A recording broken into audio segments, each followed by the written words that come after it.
This is San Diego News Daily.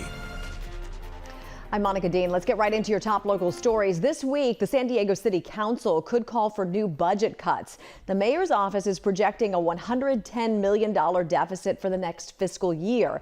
That's on top of a more than $300 million shortfall in this year's budget.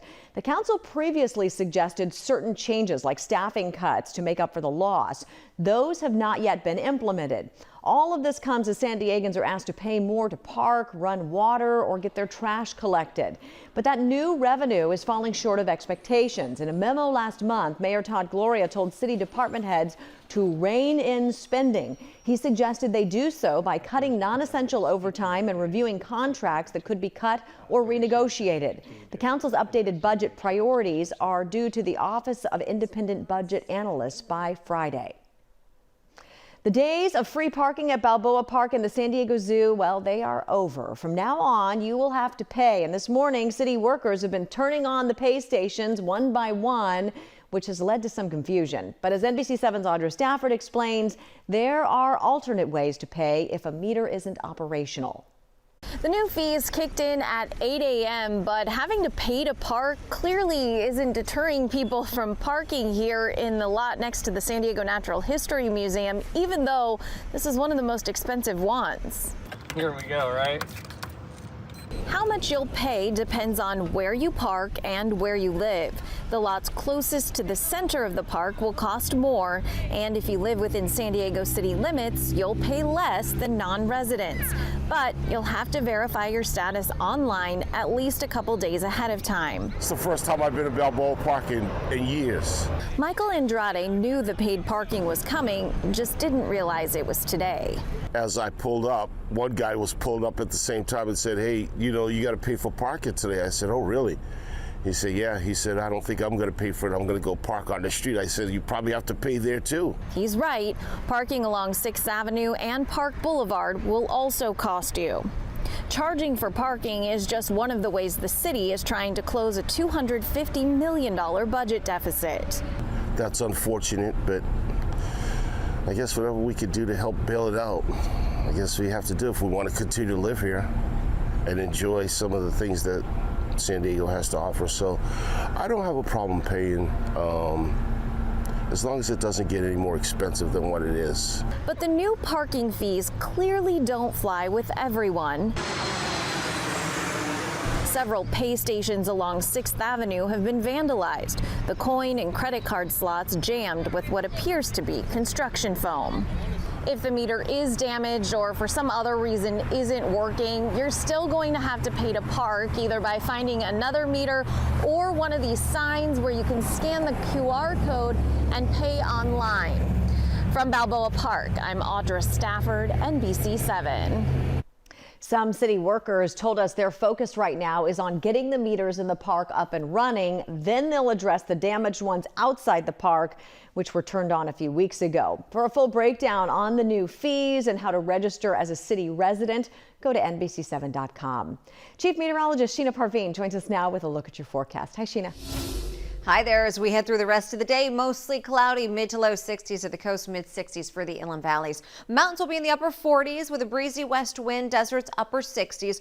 We are still going to have another shower chance in the forecast tomorrow. Let's look at future weather though. So the rain chance tomorrow is mostly going to be later in the day, tomorrow night into Wednesday morning. We're going to have another weather system mostly passing by to our south, but that'll be giving us another rain chance. Then for Thursday, chance of rain in the mountains followed by Santa Ana conditions forming. So this will be forming as we head into the weekend. This is going to dry us out for many days. It's also going to warm us up, giving us that drier offshore flow. Our fire threat's going to be lower though because we're so saturated. We've seen so much rain lately, but we're certainly going to be seeing our weather pattern change for several days once we get past about Wednesday. For mountains, it would be Thursday. So for the coast, here's forecast for the rest of the week. Tomorrow, partly sunny, late shower into early Wednesday. Then we dry out with more sun Thursday. All right. The CHP has a warning for people who frequently cross the border. Details on a construction project that will force the closure of some lanes and the alternate route travelers should consider. That's coming up next. Stay with us. You count on deeper investigations. Why didn't you just let her go? I'm trying to keep our family together. You count on getting a response. You count on a committed team looking out for you. A lot of our small business vendors tell me that you owe them quite a bit of money. In 2 languages. ¿Por qué piensa que ellos no hacen más? You count on results. And they said, you have your money back. And getting answers. Do you still feel let down? It's a slap in the face. This is NBC 7 and Telemundo 20 investigates and responds. Only on NBC 7 and Telemundo 20. This is San Diego News Daily. I'm Monica Dean. Welcome back. A 56-hour lane closure on the I-5 South at the San Ysidro Port of Entry starts in just a few days. As NBC7's Ignacio Dominguez shows us, daily commuters are now bracing for the possible delays. It's the trip a little over 70,000 cars make daily from San Diego to Mexico, and one that Susana's daughter knows all too well on her way to school. Goes every day back. Yeah, she's in the university in San Diego State. But commuters this week are getting ready for what could be a busier and longer wait time in line. It's gonna be too bad. Yeah, there's a lot of people that is crossing every day, so it's gonna be hard for everybody. Beginning Tuesday, a major $2.7 million roadway project expected to shut down lanes and on-ramps on southbound Interstate 5 for 56 hours. Some were already prepping for that today. No, I came walking because I was thinking that it's gonna be a lot of traffic, but no. But well, I can make some exercise. That work beginning here at the southbound inspection booths and all aimed at improving security, safety, and traffic flow at one of the busiest crossings. Others opting for a less stressful commute in the upcoming days. Yo creo que por trolley a lo mejor para... Like riding the trolley as a form of transit to skip the line and get back home on time. In San Ysidro, Ignacio Dominguez, NBC 7.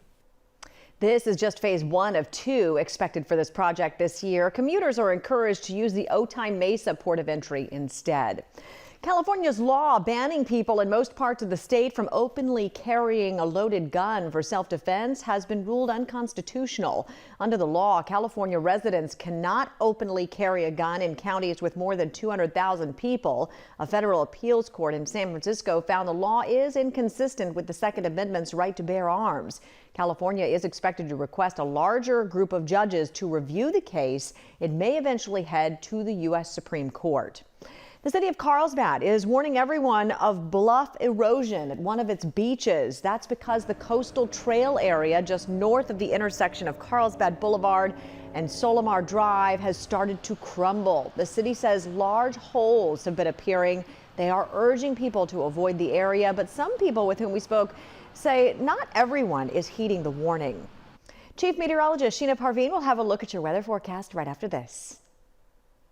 NBC 7 and Telemundo 20. Weather coverage you count on. You count on accuracy. The winds are going to be increasing. You count on these experts. Take a look here at our future weather. In 2 languages. Más de 3 pulgadas de precipitación. You count on innovative tech. Look at our first alert Doppler radar. From a team you depend on. Dry conditions to round out this week. You count on early warnings. Because we had pretty significant rain. Because you know every second counts. It just kept getting worse and worse. This is First Alert Weather. This is coverage you count on. Only on NBC 7 and Telemundo 20. Hi there, I'm NBC 7 meteorologist Sheena Parveen. For today, will be mostly cloudy, and as we head through the afternoon, for the mountains, still mostly cloudy with a breezy west wind, but everyone's going to be cooler. Mid to low 60s at the coast, mid 60s inland. Mountains upper 40s, deserts around 70 degrees. We head into tomorrow. We'll have a late rain chance, mostly tomorrow night into early Wednesday morning. So we're going to have one storm system pass to our south tomorrow into Wednesday. So that's going to be the next real rain chance for the coast and inland valleys. After that, we're going to dry up on Thursday. Santa Ana conditions forming on Thursday into Friday. So we'll start to warm up too with those dry offshore winds. For the coast on Friday, we'll get into the mid 60s and sunny upper 60s for the inland valleys. Over the weekend, we're going to have warmer temperatures at the coast around 70 and sunny. For the inland valleys, we'll be in the low 70s. Next week, look at that weather pattern. We keep on warming up with those dry conditions. But the good thing, though, about this Santa Ana is we're so saturated, fire threat's going to be a little lower. All right. Thank you, Sheena. More coverage you count on at NBC7.com. Thanks for watching.